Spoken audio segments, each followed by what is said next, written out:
Hi, my name is Kevin Thomas, W1DED, and this is Q5 Ham Radio. Today I'm joined by Levi K6JO, fresh off an unofficial first place finish in the ARRL Sweepstakes single sideband contest, where he operated Chris KL9A's Montana station KM7W. It was a tightly fought, high-pressure weekend at the top of the single operator, high-power leaderboard against veteran operator George K5TR. We're going to talk about the station setup, Levi's operating strategy, how he managed off times, the late night decisions that shaped the final hours, and what it's like to run sweepstakes from Montana. And we're catching him just hours before he boards a plane for the Canary Islands, where he'll be supporting Dan N6MJ's CQ Worldwide CW effort. This episode is supported by DX Engineering, trusted by operators who build stations meant to last and perform when it counts.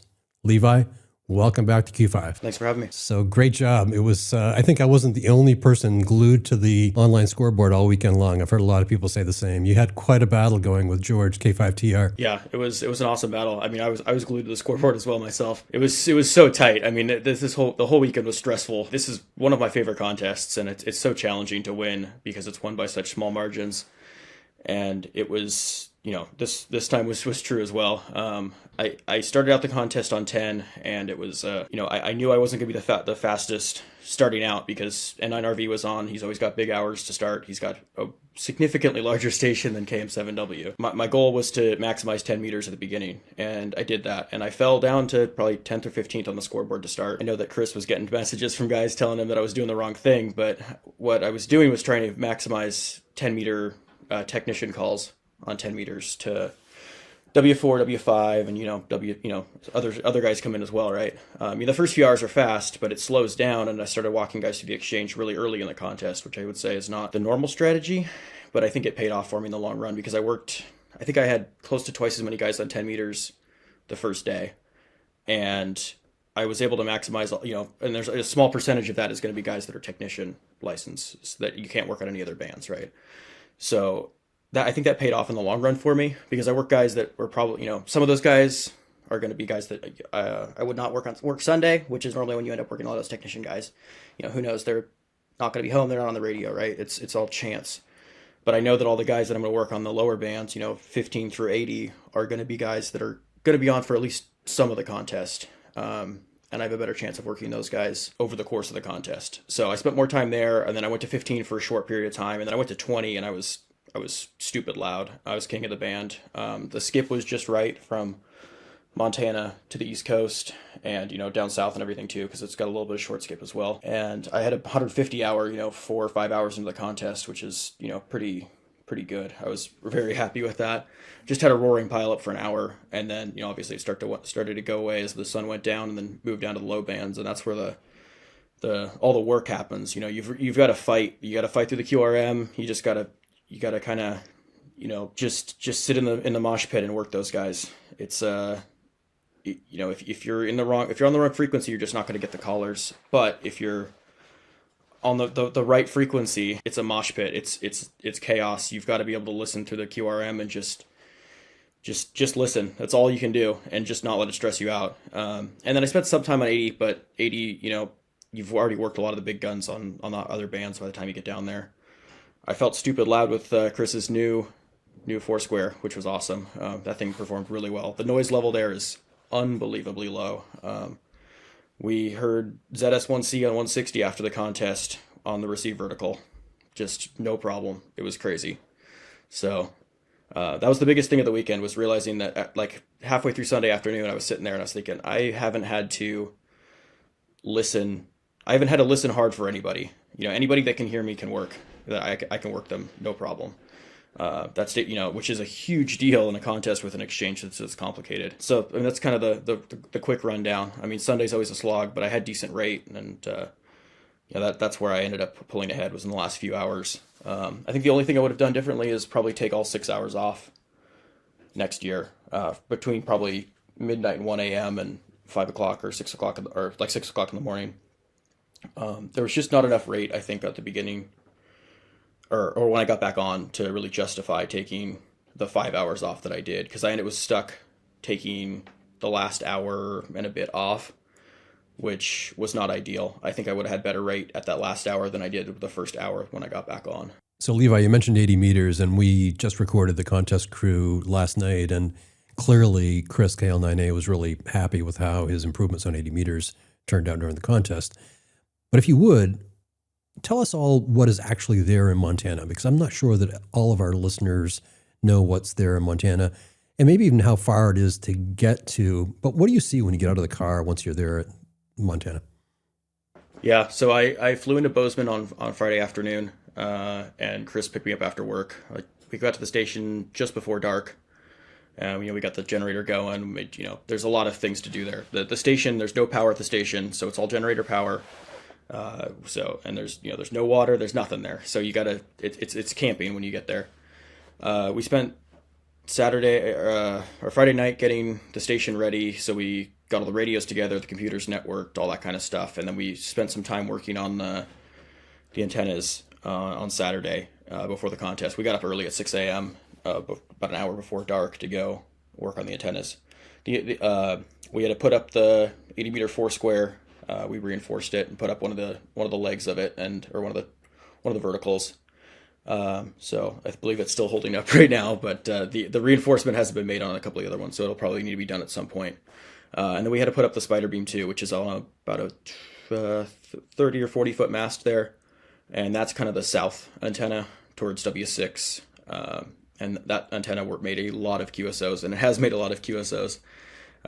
And that was pretty much everything to do outside. So the station consists of a 5L20. Well, let's go from the top. So we got on 10, we've got the spider beam, and let's see the Skyhawk at I think about 40 or 50 feet, I think it is. And then there's 5 element 20 along with the Skyhawk and the spider beam. And then on 40, it's a 2L40 shorty, just an XM 240 or something like that. And then a 40 meter four square, which is also kind of the south direction on 40 meters. And then 80 meters is the four square. There's some beverages and stuff, but like I said, it's so quiet there that you almost never have to use them. It's incredible. I've never experienced anything like it. And that's pretty much everything for the station. Inside, it's 7610s, full MOS switching, full, you can do anything, anywhere, anytime. It's very flexible. I did a little bit of in-band on 20 and 40, but Chris doesn't have proper in-band antennas yet, so it's a little bit rough. So yeah, that was kind of the rough breakdown of the station. And were you ready to go well before start? Yeah, we were going to use a YCCC SO2R box for audio switching, and that didn't give us exactly what we wanted, so we moved over to the Rig Select Pro, which is the new KD6X box that DXE is now selling.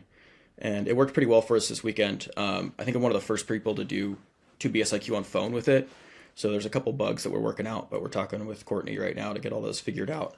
That thing is really cool. It does anything you want it to. It's just a matter of getting the programming right on it. So we're just working those details out.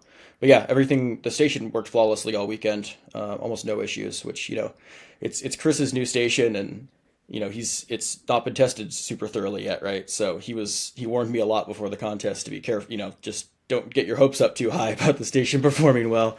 And I mean, everything worked amazingly. So that was really nice. It was nice to not have to worry about that during the contest for sure. So in your opening remarks, you clearly had a strategy and that you followed. But let's face it, you're a young guy. You've done really well in some contests, but you're a young guy. Were you feeling some pressure when those people were texting Chris saying, hey, he's doing it all wrong? Well, I didn't know that until after the contest, but that's what he told me. I've done this contest a few times. I've done well in this contest before. But like you said, I'm a younger guy. And, George, I think he's won this. I think, if I remember correctly, he's won this contest 7 times in the last 10 years. And I believe he's operated in this category 7 times in the last 10 years. He's not an easy guy to beat. And, so that's a lot of pressure, right? And, he's obviously, he's the guy to beat. He's in the perfect location. He splits the country in half perfectly. So he's got 10 meters to the East Coast. He's got 10 meters to the West Coast. And on the low bands, he's close enough to both sides of the country that he works more than anybody else is going to on the low bands. And he's got the right balance of all the different types of propagation, which is really hard to overcome. I don't know for sure, but I think my difference was probably on 10 meters and working those number one serial number guys that are, I worked so many check 2024 and 2025 guys. And I think that's probably close to where the difference is in our score. I would like to get some analysis done on that, but I think that's what my hunch would be. Just talking to W0SD in South Dakota, he was, we were comparing the KR4 and the KO4 calls, and I had 2 to 3 times as many as he did, just because he's a little bit too close to the south to work those guys. So it's a big advantage being able to work those guys in this contest, but the issue is if you're far enough away to work them on 10 meters, you're oftentimes too far away to work the low bands properly in this contest and be able to keep up there. So this contest is really challenging because you can only work everyone once. So you really want to be on a band that has the best coverage of the country, and with the exception of 10 meters because you can work those low serial number guys. If you look at like K9CT's score, he has almost no Qs on 10 and 15 because he's too close to the East Coast, and that's where all the population density is. So the key with this contest is working into the high population density areas and just be the loudest, or close to the loudest guy in the band. There's a lot of challenges with that, and you got to kind of know where to be at the right time. And I knew I knew on Sunday when I was still working 80 an hour or so that I was doing great. I mean, when I kept seeing the rate meter there, I couldn't believe it that it was that high. I mean, everyone knows that Sunday's a 30-hour grind all the way through, and I was somehow doing 2 times that, 3 times that pretty consistently. It was crazy. It did finally start to fall off a little bit as the high band started to close towards the end of the contest, but it was pretty crazy the rate I had on Sunday, and I think that was the main reason I was able to pull away from George, because he was. He's in a good spot still for the high bands, but I think I was in a slightly better spot for the high bands in the end. So I'm trying to remember when you actually started to pull away from George. You must recall. I want to say it was probably about 4 hours from the end, or three or 4 hours from the end. And his rate was diving, and mine was still staying up there. It's hard. I mean, I've been there before. You get stuck in this contest, and there's just you run out of bands to move to or guys to work, and it's a tough decision, or it's a tough place to be because there's no decisions to make, right? You're limited on bands, and you're calling CQ on 2 radios, and nobody's calling you back, and you wish you had more ears so you could tune more radios because that's all you can do, right? And sometimes you get stuck in this weird spot where you're calling CQ on 2 radios, and it's just faster than if you were classic SO2R, when you could tune around the band and pick up the random guys on at the end of the contest. I worked a ton of guys at the end of the contest on 40 that just got on to run pileups. Those guys show up, and you got to know when to look for them and when it's best to be CQing on 2 bands. So there's a lot of finesse in this contest for sure. And I do like studying the way this contest is won. Because all the records are from KP4, right? So there's a lot of different ways to win this contest in different solar spot or different sunspot years. So KM7W might not be the best place to be next year. And Chris and I were talking about it. We think that lower sunspots it'll do all right on 20, but in these kind of mid years, you might get better propagation from other parts of the country on the higher bands to make up for that. So it's really interesting how much difference it makes being in different parts of the country. Like for example, N9RV is 200 miles west. He was 20 over 9 at K9PG, and we were S0 there. So that's the difference, and it shows in our log. I think the difference between Missouri and Virginia in our 2 logs, he wasn't on for the whole time, but it's close, was significant. Just that there's a line in the sand there where the propagation gets cut off, because 10 was really good, but it wasn't fantastic. It wasn't wide open. So that those kind of differences make all the difference at the end of the contest. W7 or Western W7 was just completely locked out on 10. They just had no propagation. They didn't get a fair shake of it this year. So clearly you ended up at the top of the leaderboard. So it's hard to ask you the question, what would you do differently? But you also said that you love studying the contest. So what would you do differently next time around? I think it's the off time strategy. I talked to Chris a lot about it. That's the first question is, what did I do wrong this year? What do you think could have done better, after the contest? Because he's really good at that as well. And like I kind of told him, I'm like, I don't think that I would be upset with any of the decisions I made if I didn't end up at the top spot with the way I operated the contest. I think the main thing was the off time strategy. The wisdom from W6 when I used to operate the old and yeah, ND7K and the W6 I did 1 year at the NX6T station in the multi-op category. We would get on at 3 or 4 o'clock in the morning, and you'd work a few guys, and then you'd take another 30-minute off break, and you'd kind of space it out, which is terrible for getting sleep, but it's better for maximizing Qs. At least it was. I don't think this is true anymore. I think it's better to take most of your off time off during the night, at least from the western part of the U.S. Because I think I would have had better rate for that last hour than I would have for the first hour that I was back on in the morning, because it was really slow. I think that was the main issue. The main problem that I had was that I don't think there's too much else I would have changed. I mean, there's not really too many other. When you're running 2 radios, it's not like you have 2 or 3 bands to choose from. I mean, you're already on 2 of them, so you've just got to kind of do it. I think that my strategy on Saturday, sacrificing a little bit of rate for more rare QSOs, or harder to work QSOs, or QSOs that other guys are not going to work necessarily, was pretty good. But as 10 meters closes, that's not going to be the strategy anymore. So, you have to be able to adapt in this contest throughout the cycle. Have you connected with George? Yeah, we messaged back and forth a little bit. We're going to share logs and stuff and compare and do stuff like that. But yeah, I mean, it was so close. I mean, I got the kudos, but I mean, I think that, I think everyone is, that station's I mean, it's proven, right? I mean, it's won this contest before, but there's still a lot of question marks, right? You don't know what's going to happen. So it was cool to be able to be on top from the underdog station. I mean, George has endless antenna combinations, and he's got the right location. He's got everything going for him. I mean, it's a fantastic spot. I think that I think I just had the right propagation on a couple different bands that I was able to overcome that. And it being 10 meters, being the really big band that was good for me, is really powerful, because 10 doesn't take a lot of antennas to be loud on. That helped a lot.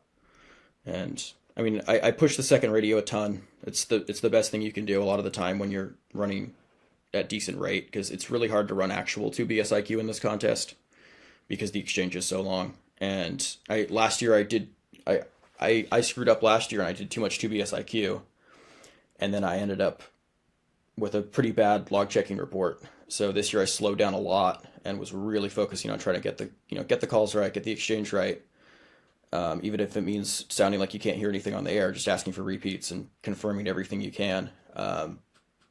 And every time a molt called me, they were getting the "I can't hear you at all" treatment, right? You make sure that that everything is right. You read it back to them. They tell you it twice. Whatever it takes, because you want to make sure that if you lose a molt in this contest, there's only 85 of them. You're not getting one back. And there's 3 or 4 molts that I worked that I only worked one of. So, let's pray that those ones make it through log checking, right?